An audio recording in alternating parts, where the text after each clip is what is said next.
It was Chris's idea. It's always Chris who drags us into this kind of stuff. I never took urban legends too seriously, but when he brought up the Ridge Home Asylum, something about it made my stomach twist. Maybe it was the stories of patients being mistreated, or the fact that it was a real place with a history so dark that even its demolition couldn't erase the horror. I wasn't going to admit that I was spooked, though.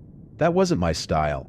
The Ridge Home Asylum was in Arvada, Colorado, and even though it had been demolished in 2004, people still said the place was haunted. They claimed that if you visited the grounds at night, you could hear the screams of the patients who had been tortured there. Some even said you could see their apparitions wandering aimlessly, trapped forever. Chris, of course, didn't believe any of it, and he didn't think the rest of us should either. So there we were. Late October. The air had that cold bite, the kind that sneaks up on you as the sun disappears behind the mountains. It was supposed to be a casual night of urban exploration, just another stupid dare to keep the adrenaline flowing. I was in the passenger seat of Chris's Jeep, and Jen and Haley sat in the back. Chris was rambling on about the history of Ridge Home Asylum. You know, it was open in 1912? Back then, they called it the Colorado State Home and Training School for Mental Defectives. How screwed up is that name? They locked up anyone they didn't want to deal with, people with mental illness, but also folks who were just abandoned. The place was a nightmare, man. I listened, but part of me wanted to block it out. I didn't need to hear the gory details. Yeah, I read that too, Jen added from the back. There were all these reports of abuse, but the real horror came from the people who were stuck there for life. Some of them weren't even mentally ill, Haley said softly. They were just thrown away by their families. It's horrifying. Chris laughed. Well, we'll find out tonight if any of them are still hanging around. The Jeep bumped along the empty road as we approached the site. The Ridge home was long gone, but the land it once stood on was still vacant, overgrown with weeds and surrounded by rusted chain-link fencing. It looked like a barren wasteland, with nothing to offer but cold wind and the smell of wet earth. But as we drove up, I couldn't shake the feeling that something was watching us. I glanced over at Chris. His usual cocky grin was plastered on his face, and I figured I must have been imagining things. We parked a little ways down from the old entrance and walked up, flashlights in hand. The air was dead still.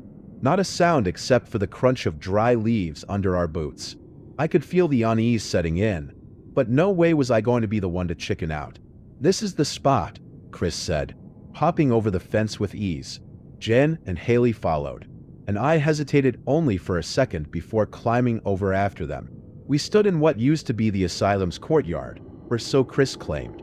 Now, it was just a field of tangled grass and weeds, with the remnants of a few crumbling stone foundations scattered about. The place felt wrong, like it was stuck in time, a forgotten corner of the world that hadn't moved on since the asylum was torn down.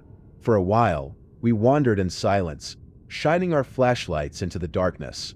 Nothing out of the ordinary, just broken concrete and wild brush. But as we ventured deeper into the grounds, the air felt heavier, colder. That's when I heard it. It was faint, barely a whisper, but there was no mistaking it. Someone, or something, was whispering. "Hey," I called out, stopping in my tracks. "Did you hear that?" Chris turned and flashed me a grin. "Hear what?" "That whisper," I said, my voice lower now. It sounded like someone whispering. Chris shrugged. "It's just the wind, man. Relax." But I wasn't so sure. It wasn't just the wind. It sounded like a voice, low and soft, like someone trying to tell me something. I glanced at Jen and Haley, but they didn't seem to notice anything strange. We kept walking, but the further we went, the worse it got. My chest felt tight, and there was this pressure in the air, like we were walking into something we shouldn't be messing with. I tried to shake it off, but then Chris's flashlight flickered and went out. "Damn it," he muttered, smacking it against his palm. "Great," Haley mumbled, pulling her jacket tighter around herself. The temperature had dropped sharply, and it wasn't just from the night air. There was a distinct chill that seemed to seep up from the ground beneath us. "I've got a bad feeling about this," Jen whispered, looking around. "Maybe we should." Before she could finish, there was a high-pitched scream that ripped through the night air. We all froze. "What the hell was that?" I asked, my voice tight with panic. My heart was pounding now. I couldn't tell if the scream was real or just in my head, but either way, it was enough to send adrenaline surging through my veins. "I don't know, man," Chris muttered, his bravado finally cracking. He glanced around, flashlight still dead, but we couldn't see anything past the thick darkness. We huddled together, all of us now feeling the tension in the air. And then it happened. The faint outline of a figure, no, several figures, appeared in the distance. At first, it was hard to make out through the gloom, but as they came closer, their shapes became more defined. My breath caught in my throat as I realized what I was seeing. The figures were human, but they moved slowly, deliberately, like they were dragging themselves through the field. Hospital gowns fluttered around them, and their faces, God, their faces, were twisted in pain and anger. "Do you see that?" Haley whispered, her voice trembling. I nodded, unable to speak. The apparitions moved closer, their eyes fixed on us, cold and hollow. We needed to get out of there. "Now, run," Chris shouted, but we didn't need to be told twice. We bolted, sprinting back towards the fence, our flashlights bouncing wildly in the darkness. I could feel them behind us, those cold, dead eyes watching us, their twisted faces etched into my mind. We reached the fence and scrambled over it, hearts pounding and lungs burning. As soon as my feet hit the ground on the other side, I looked back. The figures were gone, vanished into the night, but the feeling of being watched lingered. We ran to the Jeep, piling in without a word. Chris fumbled with the keys, his hands shaking as he finally started the engine. The tires squealed as we sped away from the asylum grounds, not stopping until we were miles down the road. None of us spoke for a long time, the weight of what we'd seen hanging heavy in the air. Finally, Chris broke the silence. "What the hell was that?" he muttered, glancing at me in the rearview mirror. I didn't have an answer. None of us did. I couldn't sleep that night. Every time I closed my eyes, I saw their faces, twisted, angry, trapped, and the whispers, they followed me, faint but constant, like they were trying to tell me something I didn't want to hear. In the days that followed, I tried to shake it off. We all did, but things weren't the same. Chris stopped joking about urban legends. Jen didn't want to talk about it, and Haley refused to go near the subject, but I couldn't stop thinking about it. I needed answers. I needed to know what we'd seen, why it had felt so real, why it had followed us even after we'd left. That's when I started doing research, digging into the history of Ridge Home Asylum. The more I read, the worse it got. The stories of abuse, neglect, and death. Patients left to rot in their rooms, others subjected to cruel experiments. It was no wonder their spirits were restless. They had been tormented in life, and now they were trapped in death, forever haunting the place where their suffering had ended. But it wasn't just about the asylum. There were stories of others who had visited the grounds, people who had experienced the same things we had. Whispers, apparitions, and worse, people who had never come back. The more I read, the more obsessed I became. I started going back to the site, alone, late at night. I needed to know the truth. I needed to understand what had happened to us. But every time I went, the whispers grew louder, more insistent. And then one night, as I stood alone in the field where the asylum once stood, I heard it clearly, a voice, distinct and cold, whispering in my ear, "You can't leave. Not now. Not ever." The ground beneath me felt like it was shifting, the air growing colder, thicker. I turned to run, but my feet wouldn't move. I was frozen in place, the whispers surrounding me, filling my head with screams, accusations, pleas for help, as if the spirits of the Ridge Home Asylum were clawing their way into my mind, desperate to share their stories, their pain. "Help us, help us." The voices grew louder, and I felt a pull toward the center of the old courtyard. It was as if the ground was urging me to stay, to listen. My heart raced, and terror coursed through my veins, but an inexplicable force held me there, gripping me in place. "Please don't go. You must know." Suddenly, a figure emerged from the darkness. It looked like a woman in a tattered hospital gown, her long hair hanging in disarray. Her eyes were hollow, yet they glowed with a haunting light. I could see the sorrow etched into her features, a reflection of the anguish that had consumed her in life. Who are you?" I managed to whisper, though my voice trembled. "I am one of many," she said, her voice a soft echo that chilled me to the bone. "We are trapped here, left behind. You must tell our story. What happened to you?" I asked, the words slipping out before I could think. "What did they do?" Her expression shifted, sorrow giving way to rage. "They treated us like animals.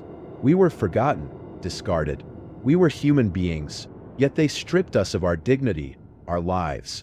And when we died, they thought we'd vanish. But we remain, always." As she spoke, flashes of memories filled my mind.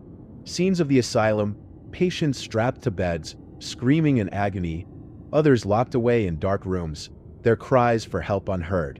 I could feel their pain, their suffering, as if I were living it myself. "Please," she continued, "you must remember us. You must tell others what we endured. The world must know that we existed, that we mattered." Tears blurred my vision as the weight of her words sank in. I felt a surge of anger and sadness for all those souls who had suffered, who had been wronged by the very people meant to care for them. It wasn't just a ghost story. It was a tragedy, a dark chapter in history that deserved to be told. "I will," I promised, my voice firm despite the fear that gripped my heart. "I will tell your story." As soon as the words left my lips, the tension in the air began to lift. The voices around me grew fainter, and the woman's form shimmered as if she were fading into the night. "Thank you," she whispered, her face softening. "Thank you for listening. You are our hope." And just like that, she was gone. The cold grip on my heart released, and I stumbled back, gasping for breath as I felt the chill of the night air wrap around me. I was alone again, but I wasn't the same person I had been when I arrived. I spent the next few weeks researching everything I could about the Ridge Home Asylum. I spoke with local historians, dug through old newspaper articles, and connected with families who had lost loved ones to the institution. With every piece of information I uncovered, the story began to take shape in my mind. The more I learned, the more compelled I felt to share what I had discovered.